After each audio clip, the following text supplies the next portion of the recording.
Have you ever noticed how some people seem to possess an almost supernatural ability to shift the energy in a room without saying a single word? They don't need to raise their voices.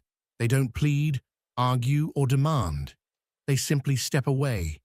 And suddenly, everything changes. That's not luck. And it's definitely not magic. It's inner mastery. And today, you're going to learn how to awaken this hidden power within you.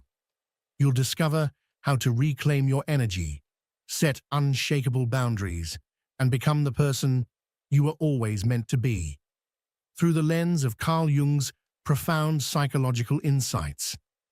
Now imagine, just for a moment, what it would be like to stop reacting immediately to everything.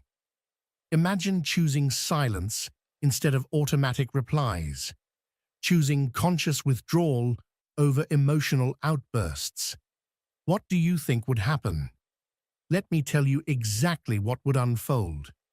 The world around you would begin to unravel, because people have learned to control you through your reactions, through your predictability.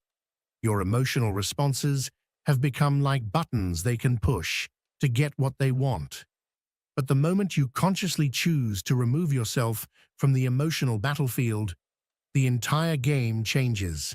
Suddenly, those who thought they understood you are left confused because they realize something uncomfortable. They never truly knew you at all. Carl Jung once said something that can completely shift your perspective. Everything that irritates us about others can lead us to an understanding of ourselves. Pause and reflect on that.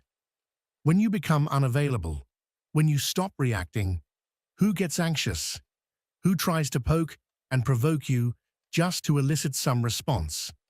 That reveals more about them than it does about you. And more importantly, it uncovers just how much of your life has been subtly manipulated without your conscious awareness. The first profound truth you need to understand is this: your excessive availability is not a virtue. It's an invisible prison, a mental cage that keeps you exhausted, drained, and under control.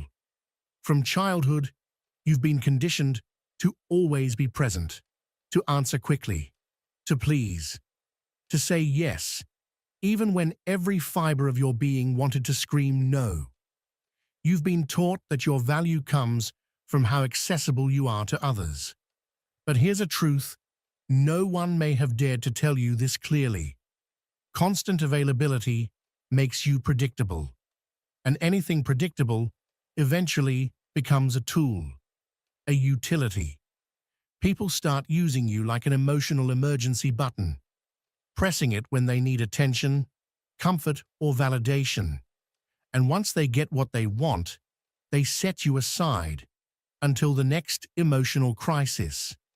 Do you recognize this cycle in your own life?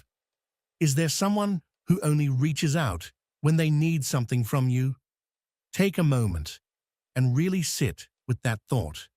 Think of the person who immediately popped into your mind just now. Jung spoke of the persona, the mask we wear to be accepted, loved, and acknowledged by society. And it is precisely this mask that keeps you overly available.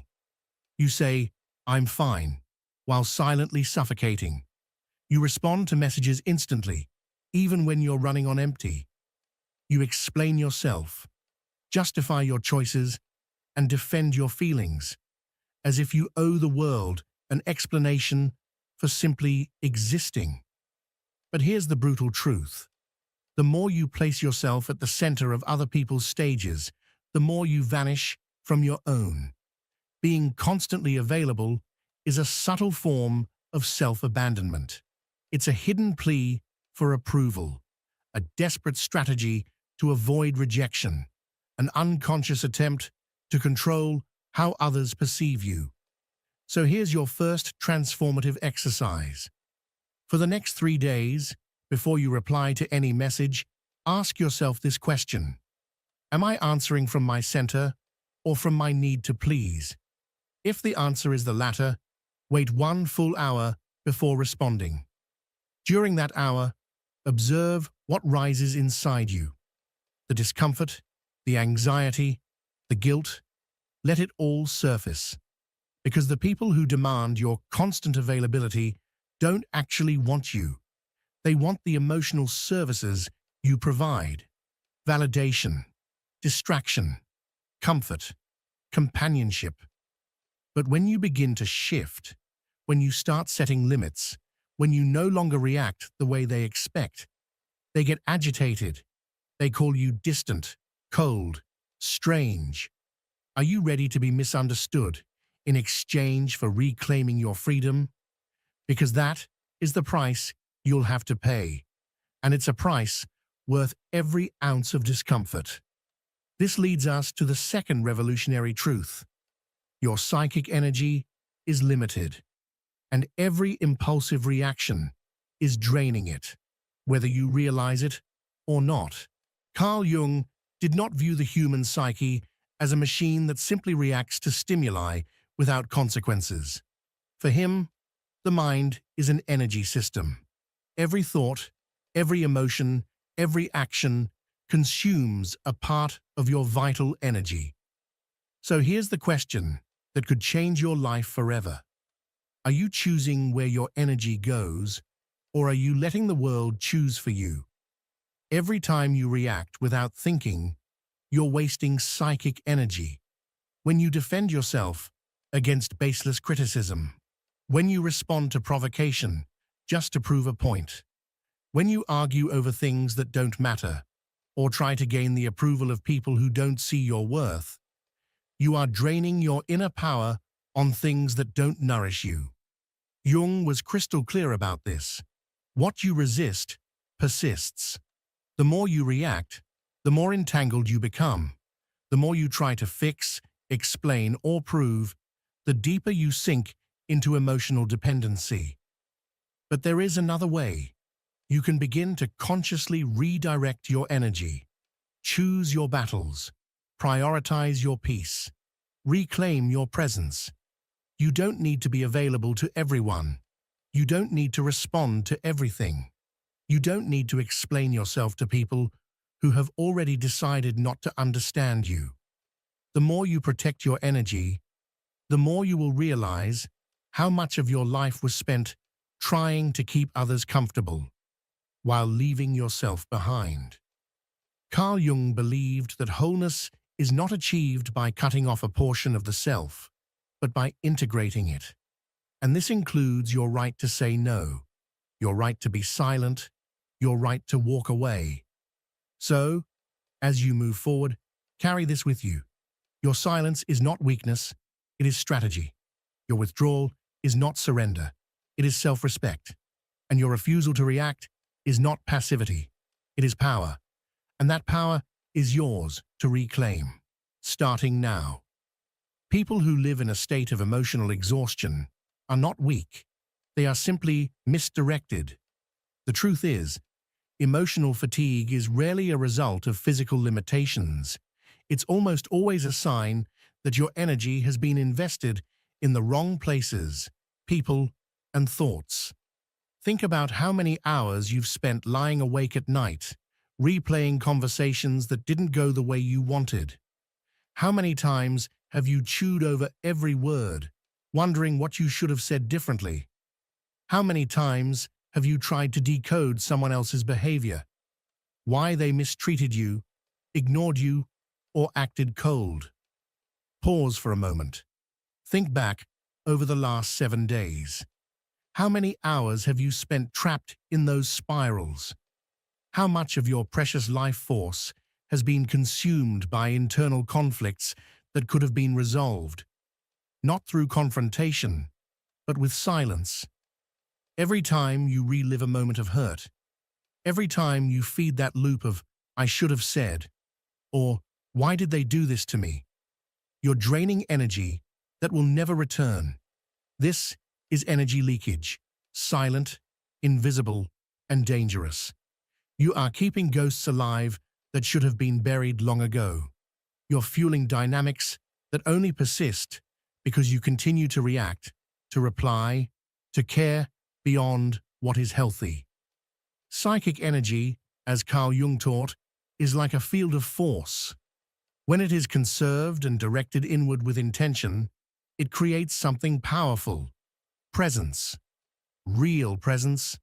That magnetic aura people feel when someone walks into a room and commands respect without uttering a single word. But when your energy is scattered, when it's wasted on arguments, overthinking, guilt, or trying to please those who only take, you begin to disappear. You become invisible to yourself. You become reactive instead of intentional, fragile instead of grounded. And the harsh truth is that the world, more often than not, has no mercy for those who give themselves away too easily. Here's your second exercise. For an entire week, carry an energy journal. Every time you feel your emotional or mental energy draining, pause and write it down. What triggered it? Who was involved? What thought or situation sparked that internal fatigue? At the end of the week, you will clearly see who or what your top 5 energy thieves are. And these are not just petty annoyances. These are patterns. These are the exact places where your healing and transformation must begin.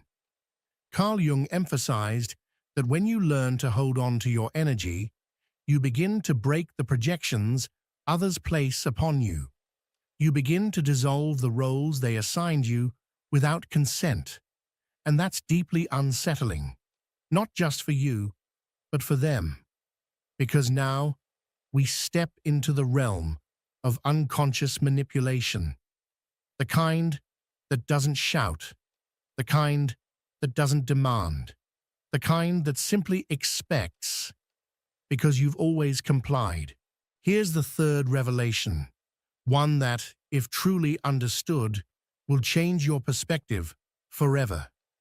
You are being manipulated in ways that you don't even realize. Your emotional availability, the fact that you care so deeply, that you want to help, that you want to understand, is the very weapon used against you. You believe you're in control. You think your reactions are conscious choices. But the truth runs much deeper and darker. Most of your emotional responses are not conscious. They are programmed. And those who understand this, those who observe how you operate, can control you without ever raising their voice. They don't need to beg or argue or intimidate.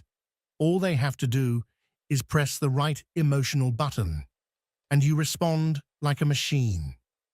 Carl Jung called this projection, the psychological mechanism where individuals cast the parts of themselves they cannot accept onto others. But there's a hidden side of this phenomenon that many overlook. While others project onto you, you slowly become the container of those projections. You carry them. You embody them. The more emotionally open you are, the more likely you are to become a blank canvas for people to paint their false narratives on. Think of that friend who only calls when they're in crisis. That partner who needs rescuing over and over.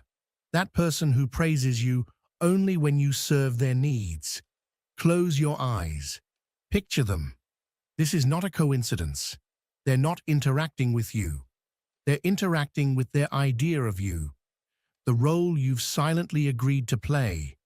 And why do you accept this role? Because you're afraid. Afraid to disappoint. Afraid of not being enough. Afraid of being abandoned. The most effective manipulation doesn't happen in arguments. It happens in the quiet corners of guilt. It happens when you feel like you owe someone your attention, your time, your care, even when it tears you apart inside. And here lies one of Jung's most powerful insights. The manipulator doesn't need to exert direct control. They don't need to dominate you outright. They only need you to continue reacting in the same predictable ways. The moment you stop reacting, the entire illusion begins to crumble. the game ends. So here's your third exercise, and it may be the most uncomfortable of all. Over the next 5 days, identify the one person in your life who drains you the most emotionally. Pay close attention. Don't avoid the truth.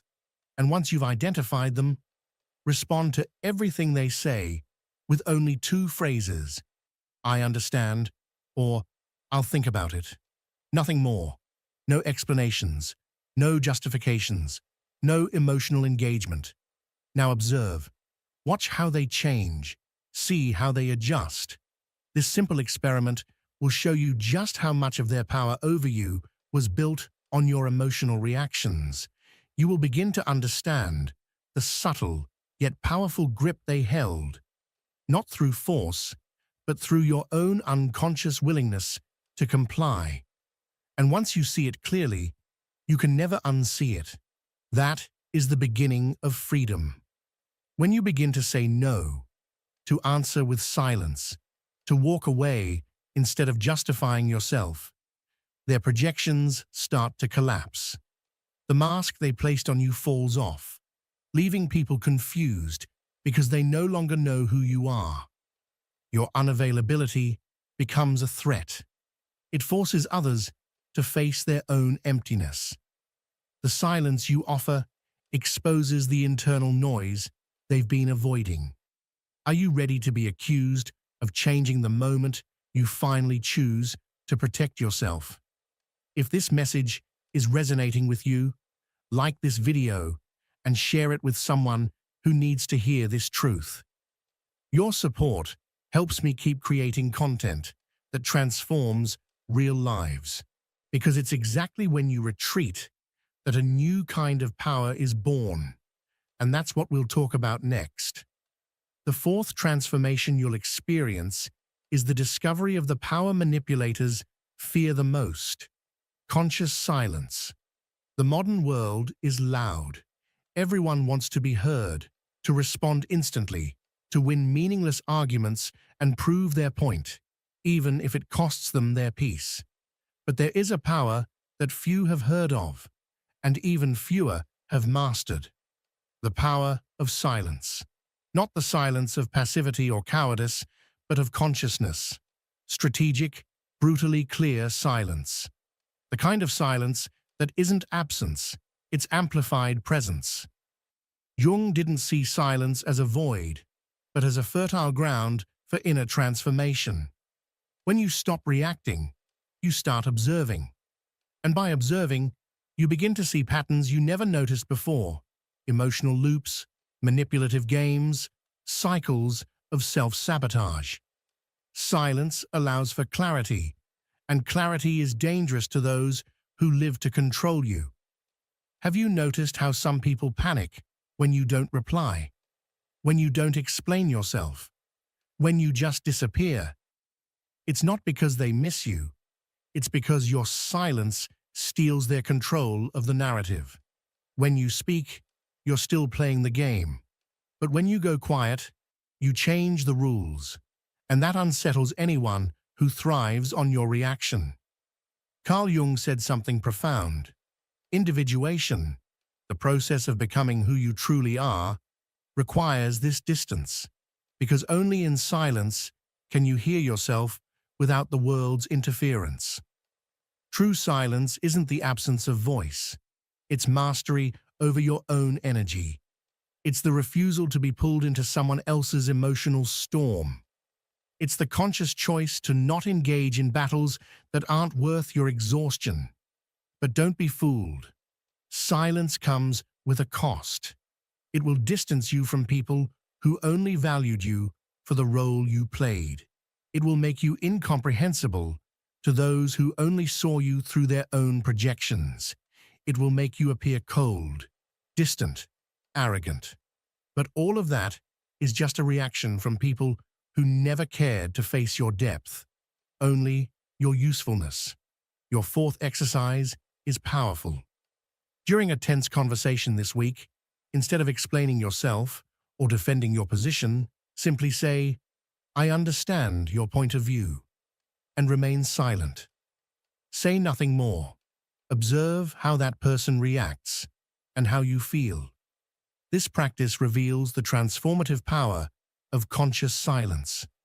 The more you mature, the more selective you become with your words, because you realize that every sentence is an energetic investment, and not everyone deserves access to your truth. Sometimes silence isn't withdrawal, it's sovereignty. It's the language of those who no longer need to prove anything to anyone. Silence is uncomfortable because it forces the other to deal with their own thoughts, their own inner noise, and that discomfort reveals more about them than any argument you could ever offer. Are you ready to use silence as your tool for transformation? Can you handle the discomfort of not constantly explaining yourself? But the most powerful silence is not the one that disturbs others. It's the one that rebuilds you from within. And that's what we'll talk about next. The fifth and final revelation is the most transformative, the emotional discipline that allows you to be reborn through silence. Understanding all of this intellectually is useless if, in practice, you continue saying yes when you want to say no, replying to messages that annoy you, engaging in meaningless conversations, or staying in relationships that persist out of inertia. Awareness without action is just another form of self-deception. True transformation begins the moment you decide, firmly, to become selective. And that requires unshakable emotional discipline. Conscious unavailability is not about being cold, arrogant, or distant. It's about no longer being accessible to anyone, at any time, for any reason. It's about taking ownership of your energy, your time, your peace. And this begins with small, revolutionary actions, not replying immediately, breathing before reacting, walking away from a fight before you're pulled into chaos, turning off your phone without guilt, saying, "Not today," saying, "I'm not interested," saying, "I won't get involved." But here's the most important part, something Jung understood deeply. You don't need to justify your absence. You don't need to explain your silence. You owe nothing to anyone but yourself. And for many people, that's unforgivable. Because when you stop explaining yourself, you take away their power to trap you in an emotional script where you're always the helpful, understanding, available one. Carl Jung understood that every process of individuation involves isolation. Not depressive isolation, but sacred solitude, a period of inner retreat where you relearn to hear your own voice without the world's interference. Your fifth and final exercise is the most demanding. Choose a day this week to practice total unavailability. Don't reply to non-urgent messages. Don't explain your absence. Don't justify your need for space. Just be unreachable for 24 hours. Watch what happens within you and around you. Want to know a foolproof indicator of your evolution? Notice who begins to distance themselves when you become more reserved. Notice who tries to provoke you when you stop reacting. Notice who accuses you of changing when you finally start protecting yourself. These are not signs that you're wrong. They're proof that you've begun to break free. Being unavailable is uncomfortable at first. You'll feel guilty. You might think you're being selfish. You might hear that you're being too cold, too distant, even cruel. But none of that is true. What you're experiencing is not selfishness. It's a sacred act of self-preservation. It's the first step in a long, often painful, but deeply liberating journey. The process of deconstruction. You've spent most of your life being conditioned to minimize yourself, to make others comfortable at your expense, to say yes when your soul screamed no. You were taught to believe that love means sacrifice, that kindness means compliance, that your worth depends on how useful or agreeable you are to others. So naturally, the moment you start choosing yourself, discomfort arises, not just within you, but also in those who benefited from your emotional availability. This is the invisible weight you've carried, the unspoken expectation to be always present, always agreeable, always giving. But now, you're waking up. You're recognizing that your constant availability was not kindness, it was self-erasure. And breaking free from this pattern is not just healing, it's revolutionary. The conscious decision to become unavailable is not rejection, it is resurrection.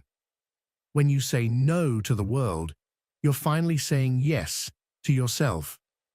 When you walk away from a toxic environment, you're making a sacred declaration. Your peace is no longer up for negotiation. And when you stop explaining yourself to people who never truly saw you, something extraordinary happens. Respect begins to form. Maybe not from the masses, but from those few who truly value authenticity. Still, be warned.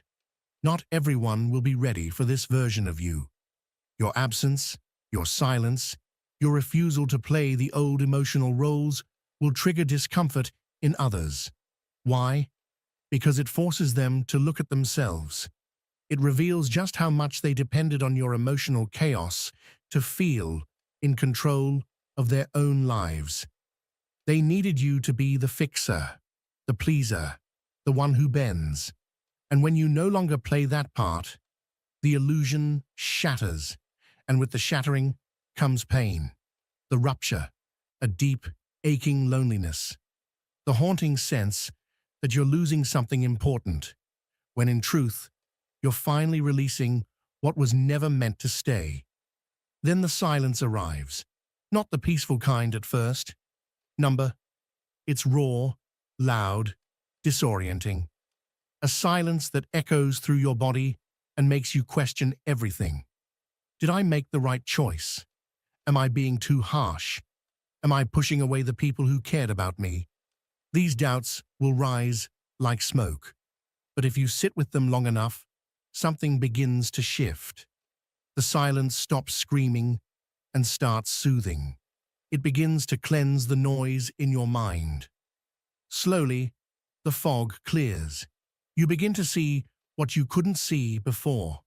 And then solitude enters. Not the kind born from abandonment, but the kind born from presence. Your own presence. The sacred solitude of someone who no longer betrays themselves just to keep others close. And in this space, something extraordinary unfolds.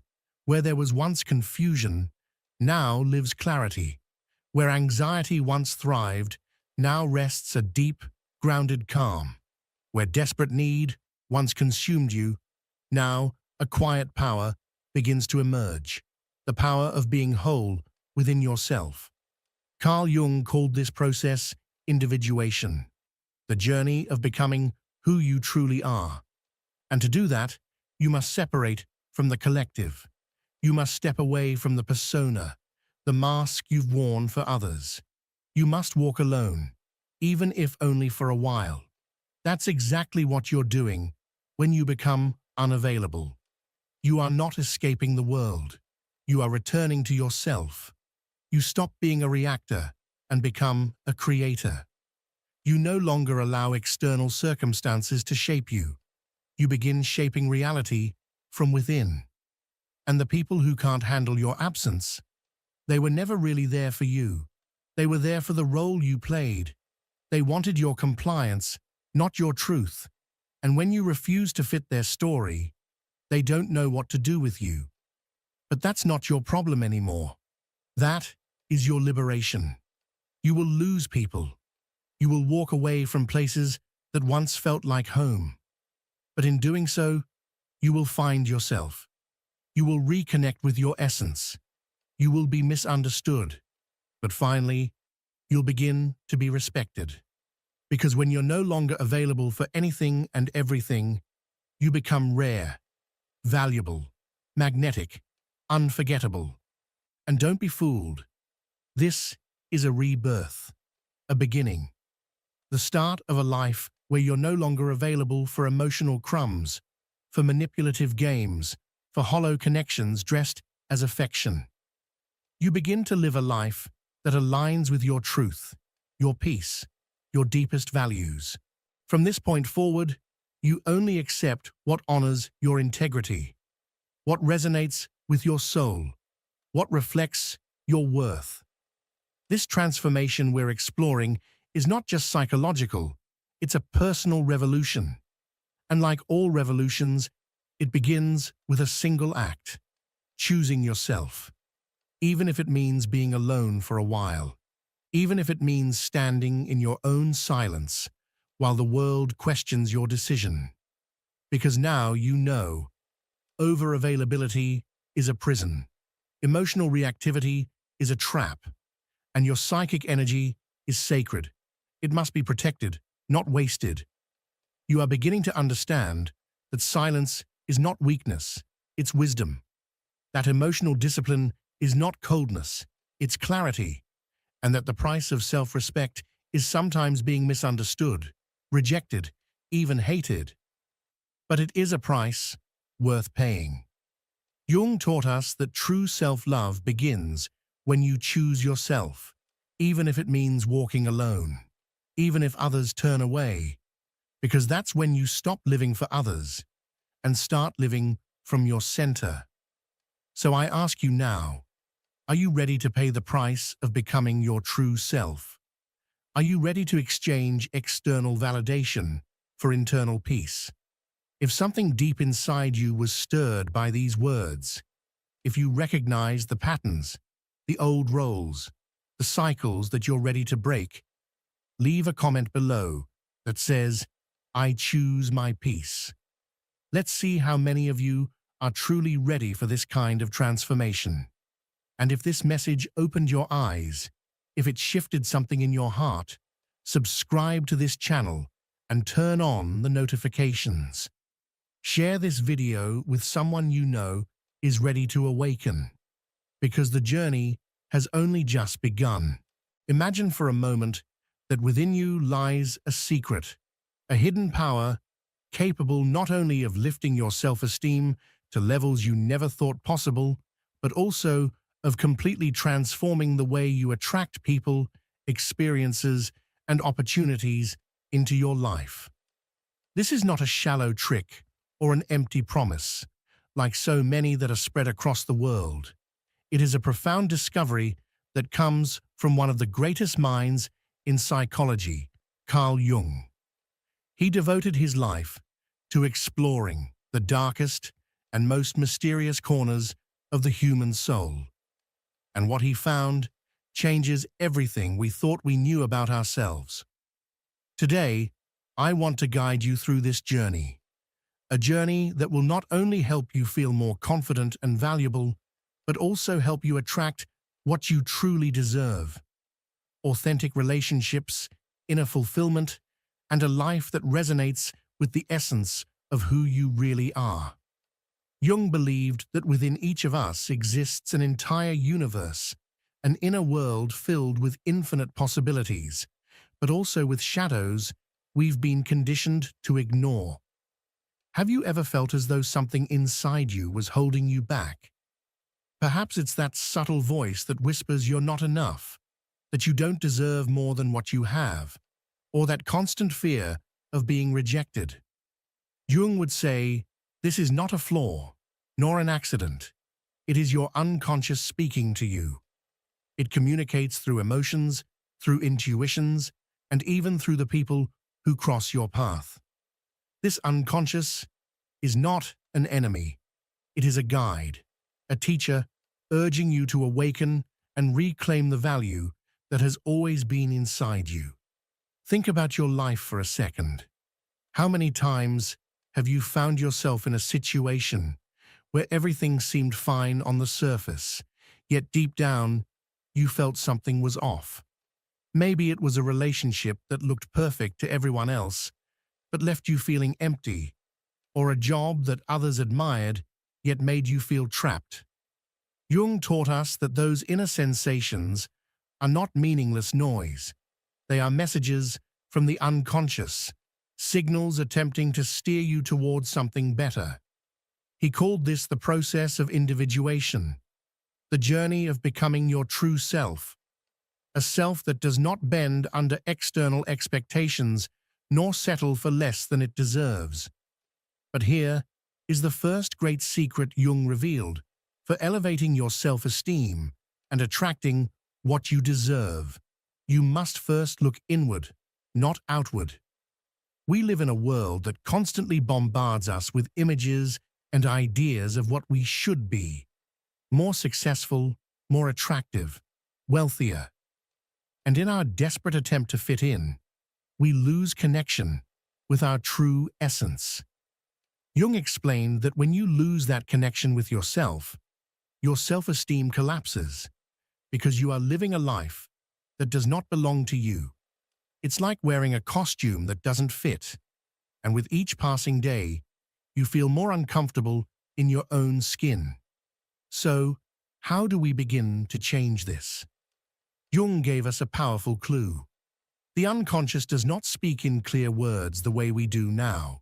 It speaks in symbols, dreams, emotions, and at times through that inexplicable gut feeling when something simply doesn't feel right. Have you ever met someone, and even without a logical reason, something inside urged you to keep your distance? That is your intuition, a sacred tool, Jung believed. Listening to it is not a luxury. It is essential if you want to build strong self-esteem and attract relationships and experiences that uplift you instead of drain you. Let's talk about self-esteem for a moment. For Jung, it was never about just feeling good about yourself in a shallow or cosmetic sense. True self-esteem is about recognizing your intrinsic value, a value that does not depend on the opinions of others or the number of likes you get on a photo. He believed that real self-esteem is born when you reconcile with every part of yourself, even the ones you dislike. And here enters one of his most fascinating yet most challenging concepts: the shadow. The shadow, according to Jung, is that part of us we hide from the world. It holds our flaws, fears, insecurities, and even desires we dare not admit, not even to ourselves. Perhaps it's the anger you repress because it's not right to be angry, or the envy that burns when you see someone achieving what you wish for yourself. Most of us spend our lives running away from the shadow, pretending it doesn't exist. But Jung gave us a crucial warning. The more you ignore it, the more power it gains over you. And this power manifests in ways you've likely already experienced. Have you ever noticed how certain people seem to push your buttons for no apparent reason? Or how you find yourself repeating the same painful patterns in your relationships as though trapped in an endless cycle? Jung would say, that is not bad luck. It is your shadow projecting itself outward. Those people who irritate you are not the real problem. They are mirrors reflecting something inside of you that you haven't yet faced. And here is where the magic begins. When you start integrating your shadow, when you accept those darker aspects of yourself, your self-esteem grows because you are no longer at war with yourself. You become whole, authentic, and therefore magnetic. Imagine walking through life, carrying a backpack full of stones, each stone representing something you deny about yourself. A fear, a guilt, a belief that you're not enough. That backpack weighs you down, drains you, and makes you attract relationships and situations that reinforce that burden. Now imagine opening that backpack and looking inside. It isn't comfortable, of course not. But by recognizing those stones and saying, yes, this is also a part of me, you begin to release them, one by one. And with every stone you drop, you feel lighter, more confident, and more worthy of the good life has to offer.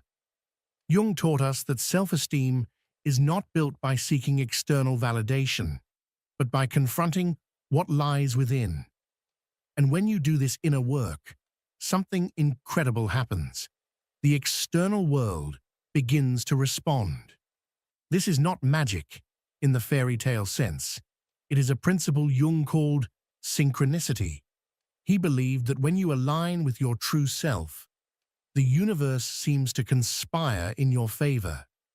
The right people appear, opportunities open up, and suddenly you realize you are attracting not what you used to settle for, but what you truly deserve. Yet let's not deceive ourselves. This process requires courage. Jung spoke of choosing the road less traveled, the dark and unfamiliar path that forces you to face your deepest fears. Most people prefer to stay in the comfort zone, following what society dictates. But if you want to elevate your self-esteem and live a life worth living, you must dare to walk that difficult path. Because it is in that uncomfortable place, in that darkness, where you discover the light that has always been inside you. Think about your relationships. How many times have you allowed someone to make you feel small? How many times have you let your boundaries be crossed because you didn't want to cause conflict? Jung would say that every time you do this, you are sending a message to your unconscious. I am not worthy enough. And your unconscious listens. It responds by attracting more of the same. People who drain you, situations that exhaust you. But here lies the good news. You can change that message. When you start protecting your energy, when you decide not to settle and surround yourself only with those who respect and uplift you, you are telling your unconscious, I deserve more. And the universe begins to reflect that back. Perhaps right now, you are already thinking of someone in your life who makes you feel drained, insecure, or trapped. That awareness itself is the first step, because once you recognize it, you hold the power to change the story. Jung would invite you to reflect on what that person in front of you is truly showing about yourself. What part of your shadow is asking to be acknowledged? It is never about blaming others, but about using every experience as a mirror for your growth. Each interaction, each conflict, each emotion triggered by another person is, in reality, an opportunity to turn inward and discover something hidden within you. Because when you begin to grow, when you truly value yourself, you naturally stop tolerating what no longer serves you. And that decision is the very first step toward attracting what you genuinely deserve: love, respect, and abundance. Now that we've explored how the unconscious and the shadow, as Carl Jung explained, are essential keys to understanding who we really are, I want to take you a step further. Looking inside and recognizing those hidden parts is only the beginning. The real power lies in what you choose to do with what you discover. Imagine yourself standing in front of a mirror, but this is not an ordinary mirror. This one reveals everything: your fears, your doubts, your unhealed wounds, but also your inner strength, your radiant light, and your limitless potential. What would you do if you could see all of that at once? Jung would say that this is the moment transformation begins. Integration of the shadow is not easy. I'll admit that. It is an act of bravery, one that requires you to face what you would prefer to avoid. Perhaps it is that insecurity that makes you doubt your abilities, or that anger you suppress because you want to appear kind. Yet here is the twist Jung gifted us with. The parts of yourself you reject are not flaws. They are pure energy, waiting to be redirected. Imagine your anger, instead of being a source of shame, becoming the very fuel that drives you to set boundaries and defend your worth. Or picture your fear, rather than paralyzing you, transforming into a guide that points you toward what truly matters. When you begin to see your shadow not as your enemy, but as your teacher, your self-esteem doesn't just grow, it becomes indestructible. And why is this so important? Because your self-esteem is the foundation of everything you attract into your life. Jung believed that the external world is a reflection of your internal one, a concept he called projection. If, deep inside, you carry the belief that you are unworthy of love, respect, or success, you will continue attracting people and circumstances that confirm that belief. But when you change that inner narrative, when you decide that you are worthy of the best, the universe begins to reorganize itself around you. It is as though you give your unconscious a new instruction. I will only accept what elevates me. And believe me, your unconscious is always listening. Let's talk about relationships, because this is where Jung's secret becomes most evident. Have you ever been with someone who made you feel less than who you are? Maybe they never said it outright, but their actions left you with a constant sense of emptiness, as though you had to keep proving yourself to be enough. Jung would say that such a relationship is not a coincidence. It is a projection of something unresolved within you. Perhaps it is a part of your shadow that still believes you need others' approval to feel valuable. But here is the liberating truth. You don't need anyone to complete you. You are already whole. And when you truly integrate that truth, when you realize that your worth depends on no one else, you begin to attract people who see you for who you really are, not for who they want you to be. Think of this process like a deep cleaning of your life. Imagine opening a closet packed with old clothes. Some don't fit anymore, some are worn out, and some you don't even like. But you hold on to them just in case. Now apply that image to your relationships and life situations. How many times have you held on to people or experiences that diminish you, simply out of fear of the emptiness their absence might leave? Jung invites us to let go, not from a place of defeat, but from a place of empowerment. Because when you release what doesn't resonate with you, you create space for what does. And that space doesn't stay empty for long. It soon fills with people and experiences that reflect your new sense of self-worth. This is where another fascinating concept enters: synchronicity. Jung described it as those meaningful coincidences that feel too perfect to be random. Have you ever let go of something toxic, only to have an unexpected opportunity appear in your life? Or perhaps you met someone at the exact moment you needed them, as if the universe itself rewarded your courage. Jung explained that this isn't luck, it's the natural outcome of aligning with your authentic self. When you elevate your self-esteem and dare to live in truth, the outer world begins to synchronize with that energy. It is as though the universe whispers, "Finally, you are ready to receive what you deserve." But let me be honest, this path is not without challenges. There will be moments when you doubt yourself, moments when the fear of change makes you want to step back. Jung knew this well. He said, "There is no awakening of consciousness without pain."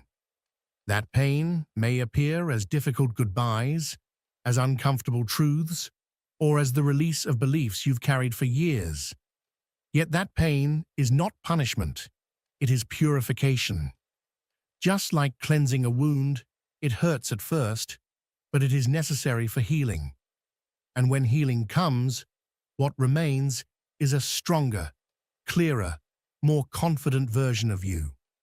Now I want you to imagine your life as a garden. At this moment, there may be weeds growing, relationships that drain you, thoughts that limit you, habits that keep you stagnant. But you hold the power to remove those weeds and plant something new. Each time you choose to value yourself, each time you say no to what harms you and yes to what nurtures you, you plant seeds of self-esteem. With time, that garden flourishes.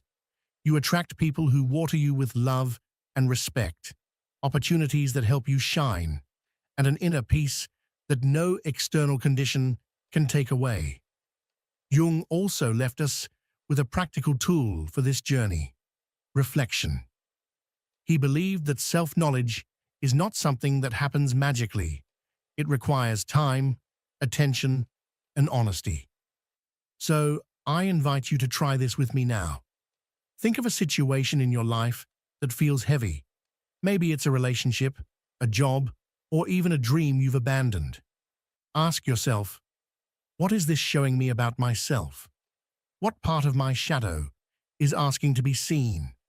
And what would happen if I dared to let go of what no longer serves me? You don't need to answer aloud. Just let these questions echo in your mind, because they are the beginning of something powerful. Often the signs from the unconscious don't arrive like thunder. They are subtle, like a spark of curiosity. Maybe you've felt the urge to explore something new, a hobby, a place, an idea. Jung would say that this is not coincidence.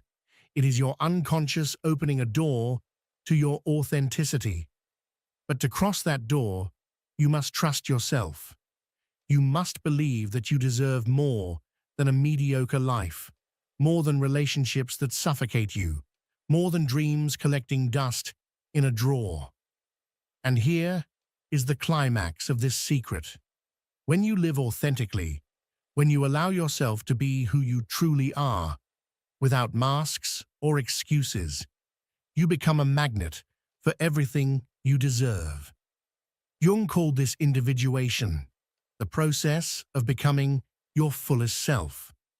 It isn't about being perfect, it's about being real. Because the people who are meant to be in your life don't want a false version of you. They want your light, your truth, your essence. And the opportunities destined for you don't arrive when you hide. They arrive when you dare to shine. So, what does this mean for you today? It means you have a choice. You can continue carrying that heavy backpack full of stones, tolerating what drains you, settling for less than you are worth. Or you can decide that enough is enough. You can begin to listen to your intuition, face your shadow, and build a self-esteem that doesn't just sustain you, but lifts you higher. And when you do, you will see how the universe responds. The right people will appear, the right doors will open, and you will realize that you always had the power to attract what you truly deserve. Before we close, I want you to reflect on this. What are you willing to release in order to make space for what you really want? What part of yourself have you been suppressing that deserves to be freed? Because Jung's secret is not just a theory. It is an invitation to live differently, to live a life where your self-worth is non-negotiable, where you only accept what honors you, and where every single day becomes a reflection of your truth. If this has resonated with you, I invite you to share this message with someone who needs it, someone who is ready to elevate their self-esteem and attract what they truly deserve. Leave a comment below and tell me, what are you ready to let go of today? What step will you take to align with your truth? Your words won't just inspire me. They will inspire this entire community that is growing alongside you. Subscribe if you haven't yet, activate the notification bell, and let's continue this journey together, because the world needs more authentic, courageous souls like you. Thank you for being here. Remember, the change begins with you. Have you ever felt like something inside you is screaming for change, but you don't know where to start? You're in a place filled with laughter and music. Everything seems perfect, and yet a voice inside whispers, "This isn't the place." Not because there's a visible problem, but because you no longer fit that version of yourself. Or maybe it's a relationship everyone considers ideal, where nothing is missing except the essentials. That silent feeling of emptiness, as if you're playing a role you no longer want to play. If any of this resonates with you, stay, because what you're feeling is much more than confusion. It's a calling. Carl Jung, one of the most influential thinkers in psychology, said that what isn't made conscious is experienced as destiny, and that destiny often manifests as dissatisfaction, anxiety, or a deep desire for something different. But what's really happening is that your unconscious is beginning to speak to you, not with words, but with sensations, intuitions, uncomfortable silences that you can no longer ignore. True self-esteem isn't born from external approval, achievements, or praise. It's born from encountering yourself. And that encounter begins when you dare to stop distracting yourself, pleasing yourself, and running away. When you decide to look inward and ask yourself, who am I beneath all this? Jung called it individuation, the process of becoming you. Not the image others expect, but your true essence, without masks. It's a path that requires courage, because it forces you to face parts of yourself that you've denied or hidden for years. But there, right there, lies your greatest power. This journey isn't about fixing what's broken. It's about embracing what was rejected, about listening to that inner voice that tells you you deserve more, not from ego, but from authenticity. Because every time you choose your truth over appearances, you come closer to who you truly are. So if you've been feeling out of place lately, if there's something inside you asking for change, don't keep it quiet. You are not broken. You are awakening. And that awakening, though uncomfortable, is the beginning of your transformation. Let's walk this path together, because when you stop looking outside for answers and start looking at yourself honestly, everything begins to align. Not because the world changes, but because you change. And from there, everything else begins to make sense. Have you ever felt a desire to be careful with someone, but ignored them because they seemed nice? That's your subconscious trying to guide you. According to Jung, when you follow that inner voice, you get closer to your authenticity. When you ignore it, you distance yourself from yourself. Your self-esteem doesn't grow through likes or external approval, but by aligning yourself with that inner voice that knows who you are. How many times have you said yes when you wanted to say no?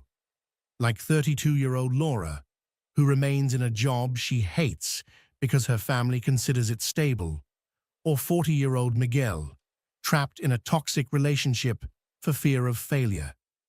Both have disconnected from their essence, and this, little by little, damages their self-esteem. For Jung, this is no coincidence. It's the unconscious screaming to be heard. This unconscious stores your fears, desires, and unacknowledged truths.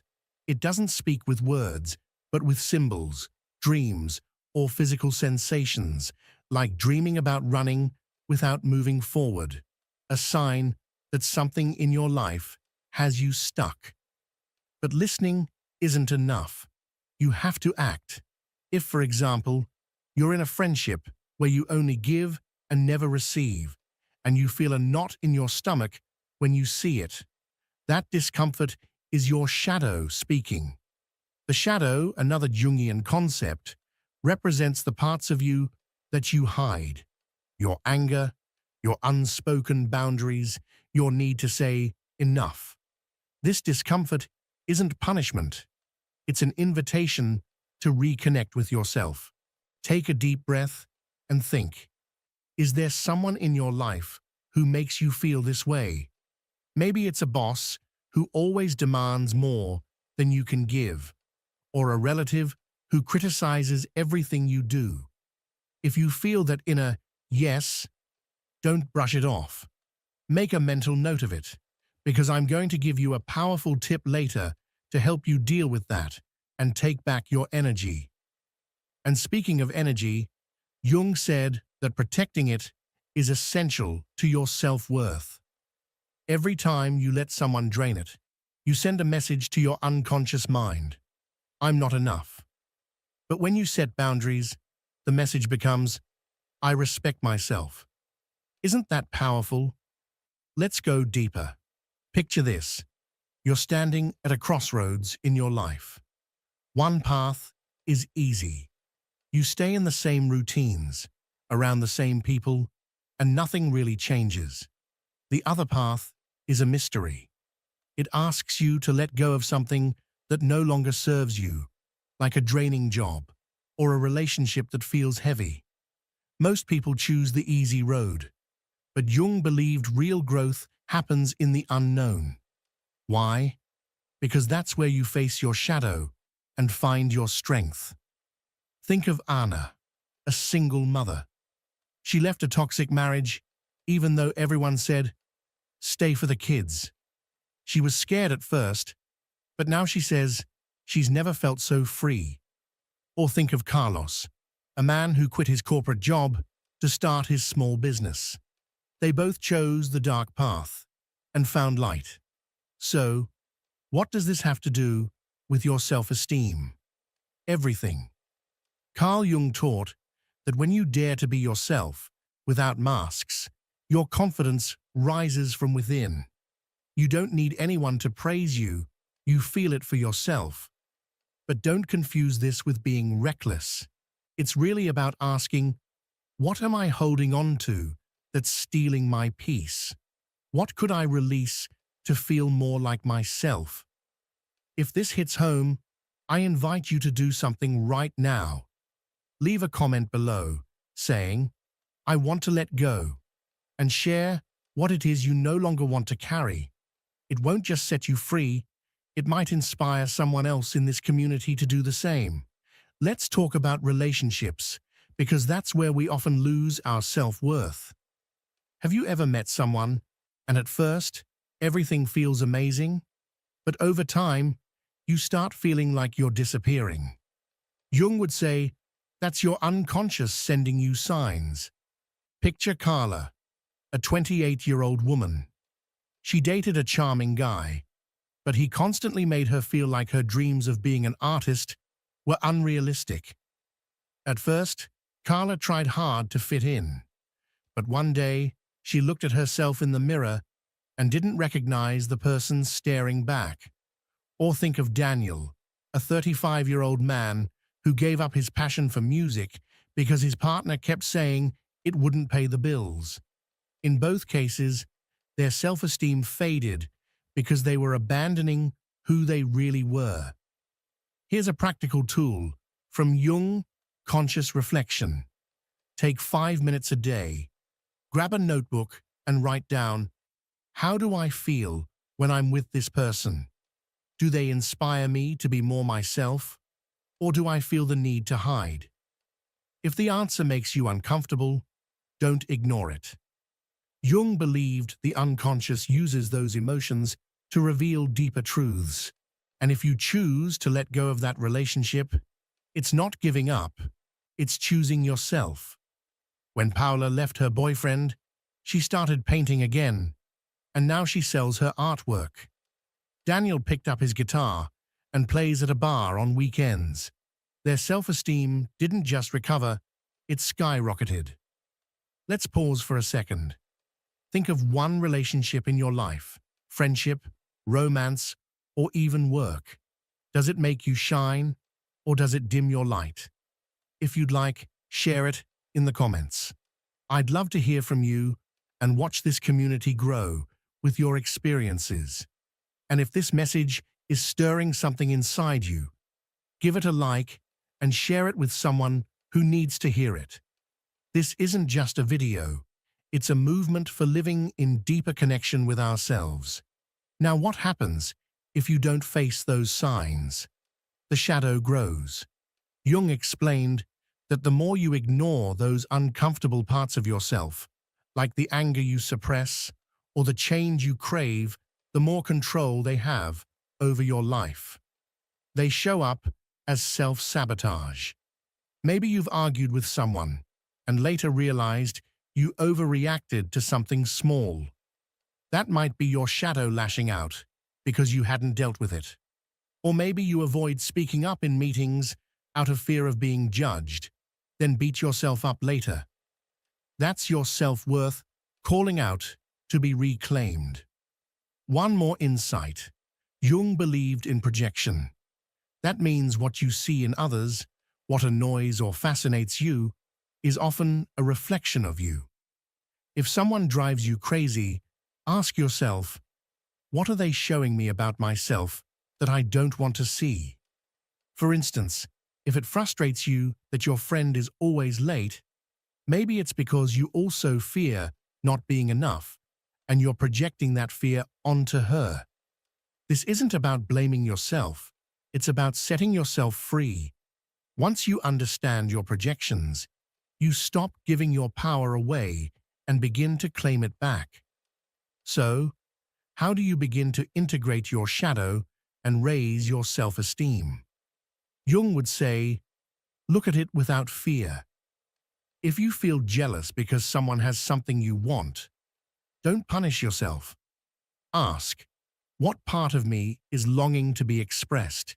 If being ignored makes you angry, don't explode or bottle it up. Write down how you feel and figure out how to set a boundary. That's real. That's practical. I've done this myself. There was a time when I got upset because a coworker took credit for something I created.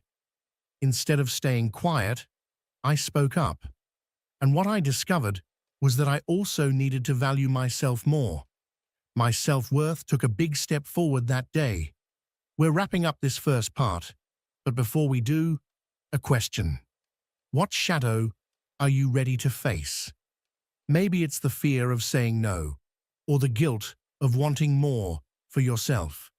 If you feel brave, share it in the comments. This is just the beginning. In the next part, we'll dive deeper into how your relationships shape your self-worth and what you can do to protect it. I'll see you there. If you've made it this far, it's because some part of you is ready to go deeper. And I'm glad we're on this journey together. We just talked about facing your shadow, the parts of you that you hide, but they can actually lift your self-esteem with less effort, just like Jung said. Now let's explore how the relationships in your life, from your partner to your boss, are shaping how you see yourself and how to guard your energy so you can shine the way you were meant to. Because believe me, the people you choose to keep close are mirrors of your inner world. And Jung had a lot to say about that. Think about it. Have you ever left a conversation feeling smaller than when you entered? Maybe it was your aunt's comment at dinner that made you question your choices, or your co-worker's criticism that left you thinking, I'm not good enough. Jung would say, those moments aren't random. They're reflections of something you already carry inside, magnified by those around you. He called it projection. We see in others what we haven't yet accepted in ourselves, and if you don't deal with it, your self-esteem pays the price. Let me give you a realistic example. Imagine Maria, a 34-year-old woman. She has a lifelong friend who's always competing. If Maria says she got a promotion, her friend replies with something like, "That's great, I'm already saving up to buy a house. At first, Maria let it slide, but over time, she began to feel insecure, as if nothing she did was ever enough. Or think about Javier, a 42-year-old man, whose older brother always says, "You should be more realistic," every time he talks about his dream of opening a cafe. Both of them are allowing these relationships to quietly erode their confidence. Jung would tell us, it's not the other person's fault, it's your unconscious trying to get your attention. So, how can you tell if a relationship is damaging your self-esteem? Jung gives us a clue. Pay close attention to how you feel after interacting with someone. If you feel drained, anxious, or like you need to wear a mask, that's a sign. It's not that those people are bad, it's that something in that dynamic isn't aligned with who you truly are. And here's the key. Your self-esteem doesn't depend on changing others. It depends on deciding who deserves a place in your life and how you're going to protect your energy. Let's take a quick pause. Breathe and think of someone who makes you feel that way. Who comes to mind? Maybe it's your partner who never celebrates your achievements, or a friend who only calls when they need something. If you want, share it in the comments by saying, "This happens to me with," and how it makes you feel. Your stories not only connect us as a community, they help this message reach more people who might need it. And if this resonates with you, give it a like and share it with someone who could benefit from it. Together, we can help change lives. Let's go back to Carl Jung. He said, our relationships reflect our unconscious, including the shadow we mentioned earlier. If someone constantly irritates you, say a co-worker in LA who always cuts you off, it's not just about them. Jung would ask, what part of yourself are you projecting? Maybe it's your fear of not being heard, or your frustration with not setting boundaries. The good news is that once you recognize it, you can change it. Instead of blaming her, ask yourself, what do I need to feel safer? Maybe it's being clearer next time, or simply walking away from that kind of energy. Now let's talk about self-love, because for Jung, that's the root of real self-esteem. Picture Claudia, a 29-year-old woman.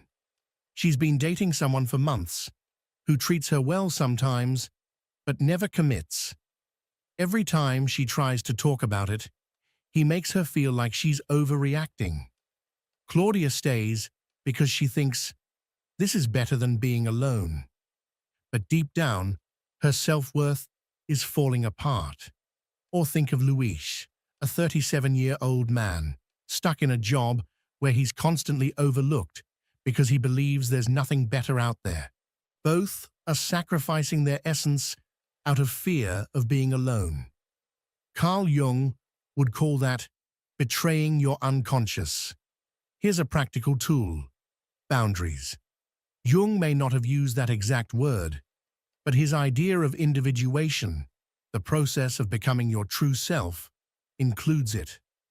Setting boundaries isn't selfish. It's telling your unconscious, I matter. If Claudia tells her partner, I need clarity or I'll walk away, she's choosing peace. If Luis tells his boss, I can't take on more projects without support, he's claiming his dignity. Try this. The next time someone crosses a line, say something simple like, this doesn't feel good to me. I'm going to need some space.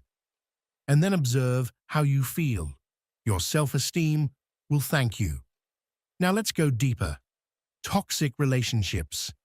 Carl Jung believed that sometimes the unconscious uses chaos to wake you up. Think about a couple like Carla and her boyfriend, who argue all the time. Every conversation turns into a fight, but she stays because she loves him. Or picture Pedro, a 45-year-old man whose business partner constantly makes decisions without consulting him. They're both stuck in patterns that scream, "Let go," but fear holds them back. Jung would say, those obstacles are messages. If something constantly drains you, it's not aligned with your path. So what do? You let go. That's not giving up. It's freeing yourself. When Carla broke up with her boyfriend, she cried for a week, but then felt a relief she didn't expect. She started writing poetry again, something she'd forgotten she loved. Pedro ended the partnership, and though it was tough, he now works alone and feels calmer. Letting go isn't easy, but Jung said that doing so creates space for what truly belongs in your life. And when you do that, your self-worth grows because you're telling yourself, I deserve better. Let's pause again. Imagine letting go of a relationship that weighs you down. What would you do with that free energy? Maybe you'd pick up an old hobby like painting, or just rest without feeling guilty. Leave a comment telling me what you'd do if you dared to let something go. And if this video is resonating with you, hit subscribe and turn on notifications. Let's keep growing together. Now, what happens when you surround yourself with people who truly uplift you? Jung spoke of synchronicity, those moments that seem like coincidences, but carry deeper meaning. When you align with your truth, the universe answers. Think about Carolina, a 31-year-old woman. She left behind a group of friends who constantly judged her, and just a few weeks later, she met a mentor who helped her launch her jewelry business. Or Daniel, a 39-year-old man who, after distancing himself from a toxic friend, started crossing paths with musicians who invited him to play. That's not luck, it's synchronicity. It happens when you choose relationships that honor who you are. Here's another insight. Your relationships don't just affect your self-esteem, they shape your dreams. Jung said that the people around you impact your psyche, your mind and soul as one. If you're close to someone who doubts you, like a mother telling her daughter, running a business isn't for you, those messages seep into your unconscious. But if you're surrounded by those who believe in you, like a friend saying, you've got this, your confidence skyrockets. So ask yourself, who is lifting me up? Who is holding me back?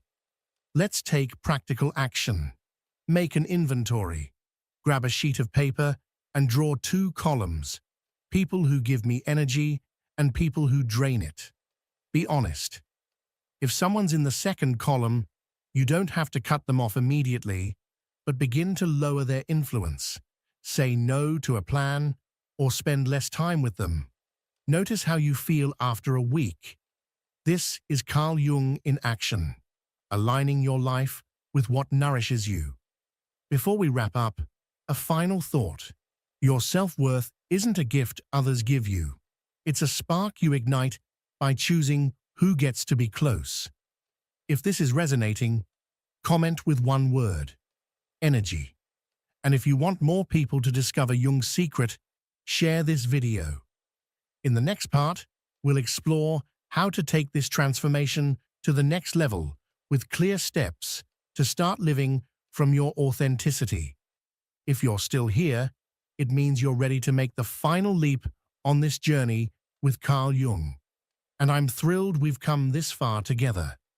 We just uncovered how your relationships shape your self-esteem, and how choosing the right people to surround yourself with can truly change everything. Now we're going to end strong by exploring what it really means to live from your true self. That deep place where your self-esteem doesn't just grow, it becomes unshakable. Jung left us a roadmap for this, and today I'm going to walk you through it with clear steps, real examples that'll touch your heart, and a message you won't forget. Let's start with something direct. Authenticity isn't a luxury, it's your right. Jung believed that the goal of life isn't to fit into what others expect of you, but to uncover who you truly are and live from that place. He called it individuation, the process of integrating all the parts of yourself, both light and shadow, so you become whole. And what does this have to do with self-esteem? Everything. When you live as someone you're not, your confidence collapses. But when you accept yourself as you are, no masks, you become unstoppable. Think about it. How many times have you changed something about yourself just to be accepted? Picture Lucia, a 27-year-old woman. She loves dancing salsa, but she stopped because her friends said she's too old for that now.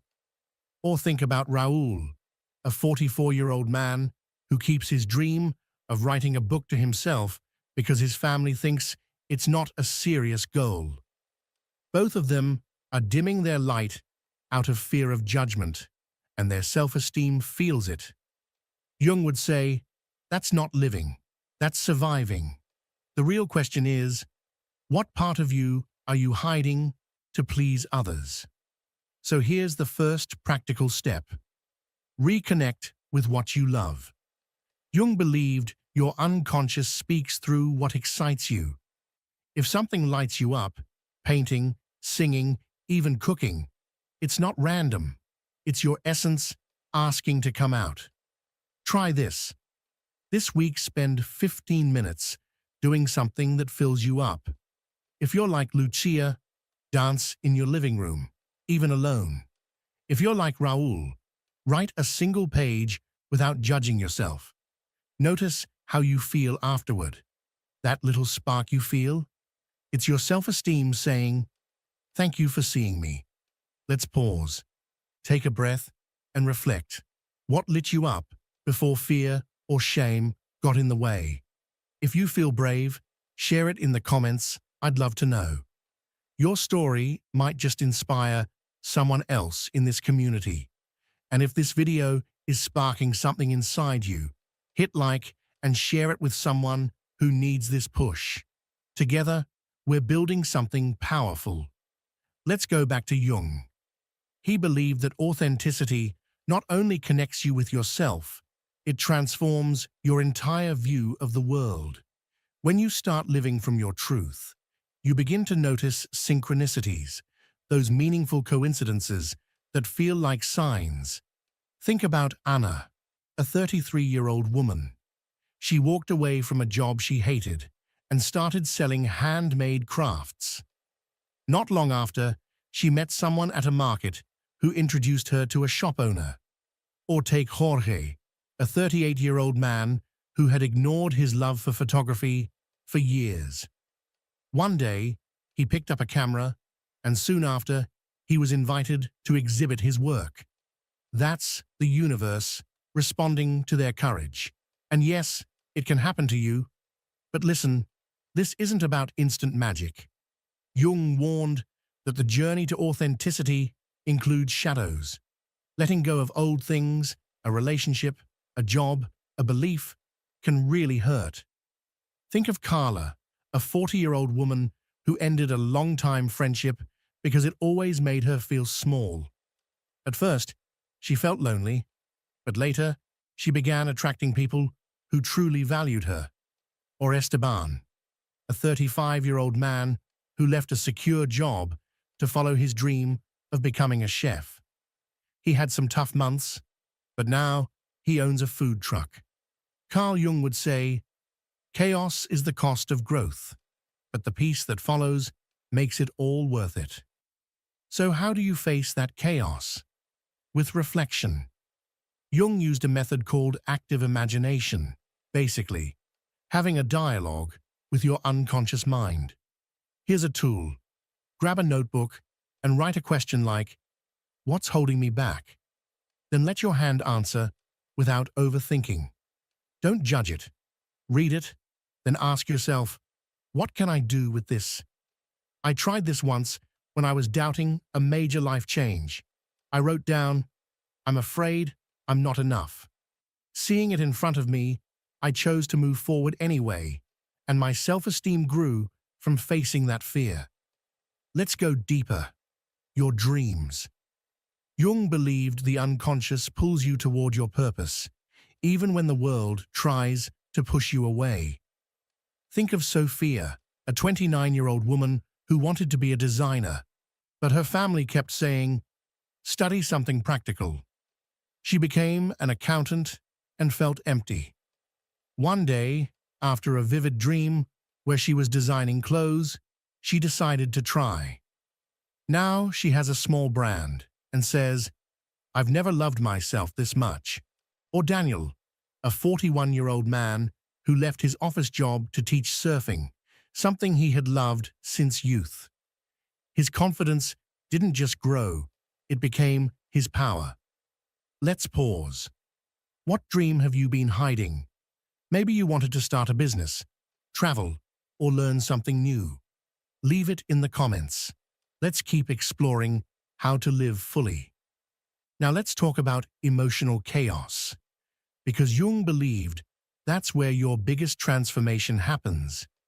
Have you ever felt fine one day, and the next, everything feels overwhelming? Picture Anna, a 36-year-old woman. She used to fight a lot with her partner and felt drained.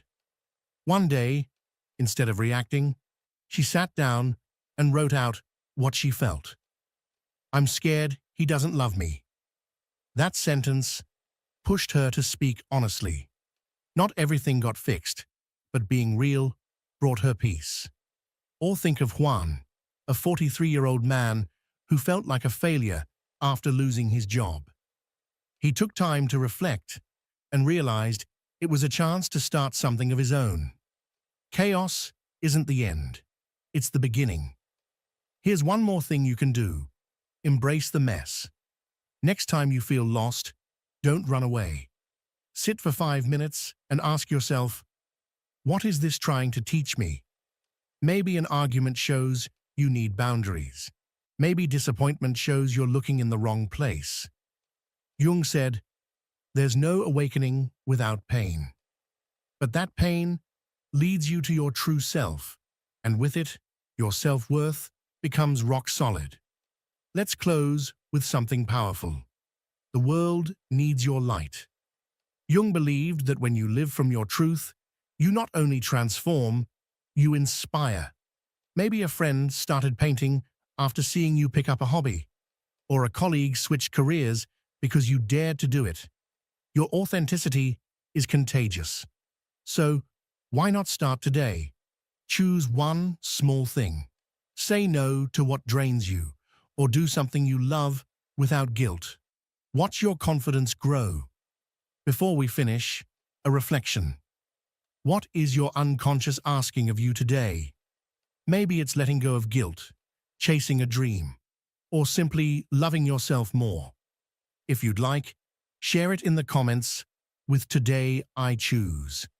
Thank you for staying until the end of this journey. If this video brought you clarity, like it and share it with someone who needs to hear this. This message isn't just for you. It's for every soul seeking something real. Jung reminded us, what the answers aren't outside, they live within. Your worth isn't measured by applause, but by how deeply you listen to yourself. In these 3 parts, we explored how embracing your shadow, choosing uplifting relationships, and living authentically can transform your life, effortlessly and from within. So today, I invite you to act, release what holds you back, to hug what ignites your soul, and watch how life responds. Take just a moment. Imagine your life if you allowed yourself to be 100% you. What would shift? That's your true power, and it's been waiting patiently for you. If this resonated with you, leave a comment sharing your takeaway. Subscribe, turn on the notifications, and share this with someone ready for change. Together, we're creating a community of brave, authentic souls, ready to shine. Change starts with you. See you in the next video.